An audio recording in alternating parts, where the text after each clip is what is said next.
Everyone, आप सभी दोस्तों का स्वागत है। इस वीडियो में डिस्कस करने वाले एसबीआई फंड मैनेजमेंट आईपीओ को। एसबीआई फंड मैनेजमेंट आईपीओ के बारे में बात करें तो इस कंपनी की कल लिस्टिंग होने जा रही है।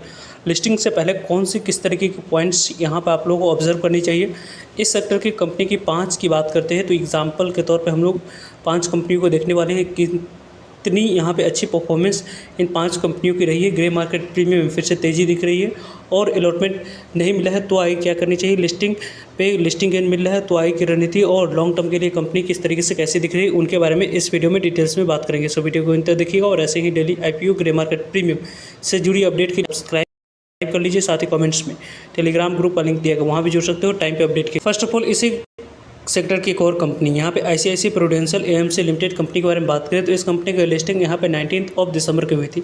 2165 पे इस कंपनी के शेयर आपको एलोकेट किया गया था। 6 इक्विटी शेयर इस कंपनी के एलोकेट होते हुए दिखी थी और इस कंपनी की भी इशू साइज 10,603 करोड़ की रखी गई थी। यानी कि इस कंपनी की इशू साइज के अकॉर्डिंग यहाँ पे आप लोग को अच्छे रिस्पॉन्स इस आईपीओ मिली थी। इसी कारण से 2165 रुपये जो इस कंपनी की कटर प्राइस रखी गई थी उस कटर प्राइस के अकॉर्डिंग इस कंपनी की लिस्टिंग यहाँ पे 2600 के पास हुई थी। और वहाँ से इस कंपनी के बारे में बात करते हैं, जो मोमेंटम रही है उस मोमेंटम को यदि हम लोग देखें तो ICICI prudential AMC limited company की अभी करंटली 3100 के आसपास कारोबार कर रही है, लेकिन कंपनी ने यहाँ पे 3530 रुपये की हाई बनाई हुई थी। और इस कंपनी की मोमेंटम को देखें तो यहाँ पर थोड़ी से आप लोगों को पॉजिटिव मूव दिखी थी। उस पॉजिटिव मूव के बाद यहाँ पे गिरावट आई हुई थी मार्केट में, जो ऑलरेडी गिरावट दिखी थी उसके कारण से साथ साथ यहाँ पे तेजी फिर आई, फिर रिकवरी के साथ यहाँ पे क्लोजिंग हम लोगों को दिखी थी। इस तरीके से ऐसी परफॉर्मेंस इस कंपनी में हम लोगों को दिखी थी।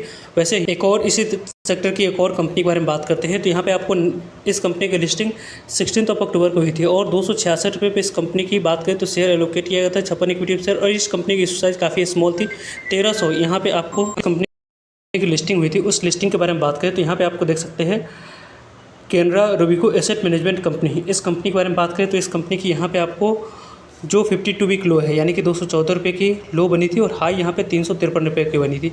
और इस कंपनी की जो लिस्टिंग हुई थी उस लिस्टिंग के बाद ही इस कंपनी ने हाई बनी थी, उसके बाद गिरावट आई थी और गिरावट के साथ अभी भी यहाँ पे निचले लेवल पे आपको कारोबार करती हुई दिख रही है। तो इस कंपनी ने आप लोग उतनी अच्छी परफॉर्मेंस करके लिस्टिंग के बाद नहीं दिखाई थी। और इस कंपनी को यदि हम लोग इसी तरीके की और कंपनी यहाँ पे Nippon life India asset management company, इस कंपनी की लिस्टिंग यहाँ पे 2017 में हुई थी और इस कंपनी को यदि हम लोग देखें तो आपको 317% की रिटर्न्स इस कंपनी की मैक्सिमम रिटर्न्स दिख रही है। और वैसे इस कंपनी को देखें तो लगभग इस कंपनी की लिस्टिंग के बाद यहाँ पे पॉजिटिव मूव दिखी थी, उसके बाद गिरावट के साथ फिर से यहाँ पे रिकवरी 2023 के बाद इस कंपनी में दिखी है। एक और वेल नोन ग्रुप के बारे में बात करते हैं तो यहाँ पे देख सकते हैं कि आपको HDFC एसेट मैनेजमेंट कंपनी, इस कंपनी ने यहाँ पे लगभग 2018 में 10 अगस्त को इस कंपनी की लिस्टिंग हुई थी। वहाँ से इस कंपनी की मोमेंटम को देखें तो लगभग यहाँ पॉजिटिव मोमेंटम रही, लगभग 200% की यहाँ पॉजिटिव यहाँ पे गेन दिखाई है। और इस कंपनी के द्वारा डिविडेंड यील्ड की बात करते हैं तो 2% की है। और कंपनी को यदि हम लोग देखते हैं तो यहाँ थोड़ी सी आप लोग को तेजी आई थी, तेजी के बाद गिरावट, फिर से यहाँ पर रिकवर करके इस कंपनी ने मोमेंटम दिखाया था। तो यहाँ पे आपको 2 तरीके से आपको इस कंपनी की चांस बननी है। उसको पहले एक और एग्जांपल के तौर पे यदि हम लोग बात करते हैं आदित्य बिरला सन लाइफ, इस कंपनी की बात करते हैं तो यहाँ पे इस कंपनी की 2021 में लिस्टिंग हुई थी। उसके बाद इस कंपनी की पॉजिटिव मूव की बात करते हैं आईपीओ से लेकर अभी तक की, तो यहाँ पे 64% की पॉजिटिव मूव दिख रही है। लेकिन इस कंपनी की जो लिस्टिंग हुई थी उस लिस्टिंग के बाद गिरावट आई थी, गिरावट का फिर से यहाँ पे रिकवर साल भर के बाद इस कंपनी ने अपने कटर प्राइस के ऊपर जाते हुए दिखी थी। वैसे यदि हम लोग तो जिस तरीके की जैसी यहाँ पे पास्ट ट्रैक रिकॉर्ड इस तरीके की सेक्टर वाली कंपनियों की रही है उनके अकॉर्डिंग यदि हम लोग डिस्कस करते हैं तो यहाँ पे इस कंपनी की लिस्टिंग के बाद पॉजिटिव मूव आने की एक्सपेक्टेशन ज़्यादा है। उसके बाद यहाँ पे पॉजिटिव मूव के बाद गिरावट और फिर से यहाँ पे इस तरीके के ऐसे मूव दिख सकती हैं। ऐसी चार्ट पैटर्न्स आने वाले समय में फॉर्म हो सकती है। नहीं तो इस कंपनी के बारे में बात करें तो यहाँ पे आपको पॉजिटिव मूव सडनली आएगी, उसके बाद गिरावट यदि आएगी तो यहाँ पे गिरावट के बाद कुछ दिनों तक कंसोलिडेट करने के बाद जो ब्रेकआउट आएगी उस ब्रेकआउट पे यहाँ पे बाइंग आपको आने वाले समय में किया जा सकता है। इस तरीके के ऐसे चार्ट पैटर्न्स फॉर्म होते हुए दिख सकती है। 2 तरीके की चार्ट पैटर्न्स फॉर्म होने की उम्मीद इस कंपनी की पास्ट ट्रैक रिकॉर्ड इस तरीके के सेक्टर के अकॉर्डिंग बनती हुई दिख रही है।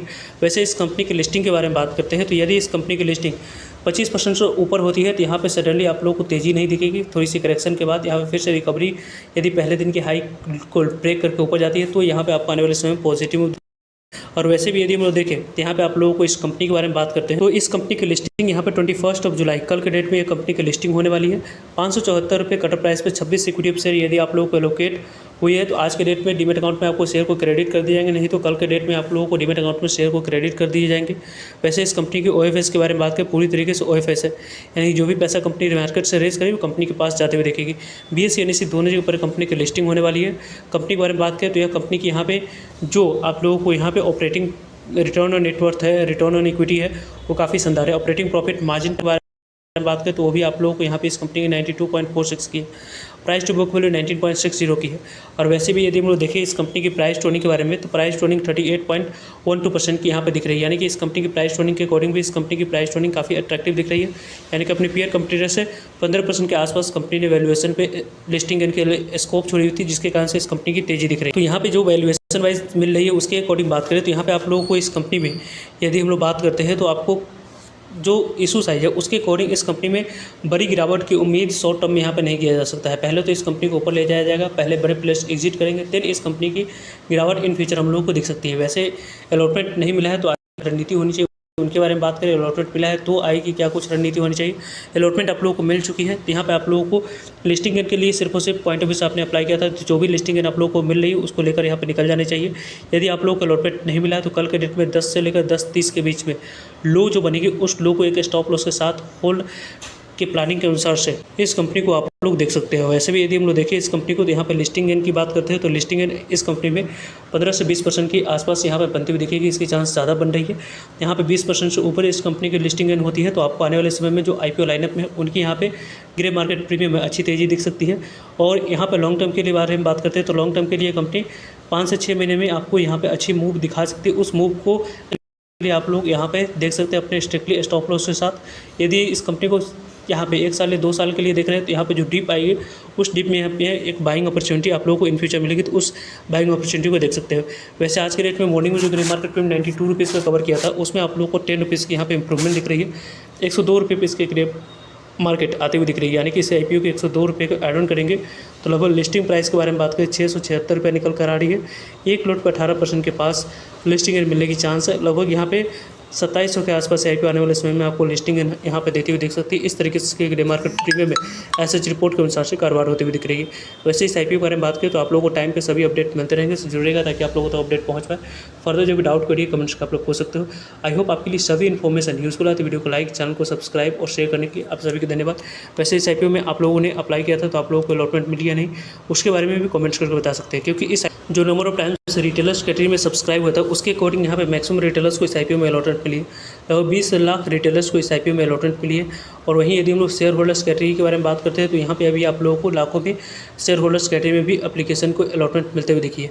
यानी कि इस कंपनी में आपने अप्लाई किया था तो यहाँ पे आपको बिग NI कैटेगरी में भी अलॉटमेंट मिलने की चांस बनी हुई थी, स्मॉल NI कैटेगरी में भी अलॉटमेंट मिलने की चांस बनी थी। सभी कैटेगरी की अलॉटमेंट मिलने की चांस के अकॉर्डिंग आपको अच्छी लिस्टिंग है। और वैसे ही इस कंपनी में आपको आने वाले समय में कल के डेट में यहाँ पे अच्छी लिस्टिंग है सभी IPO मार्केट के लिए एक पॉजिटिव न्यूज़ के तौर पे देखा जाएगा। फर्दर इस कंपनी के बारे में जो भी अपडेट होगी वो आप लोगों को टाइम टू टाइम वीडियो के माध्यम से आप लोगों तक अपडेट पहुँचती रहेगी। सो जरूरीगा ताकि आप लोगों तक अपडेट पहुँच पाए। फर्दर जो भी डाउट करिए कमेंट्स कर आप लोग पूछ सकते हो। मिलते हैं एक नई इन्फॉर्मेटिव वीडियो में, तब तक लीजिए जय हिंद, जय भारत।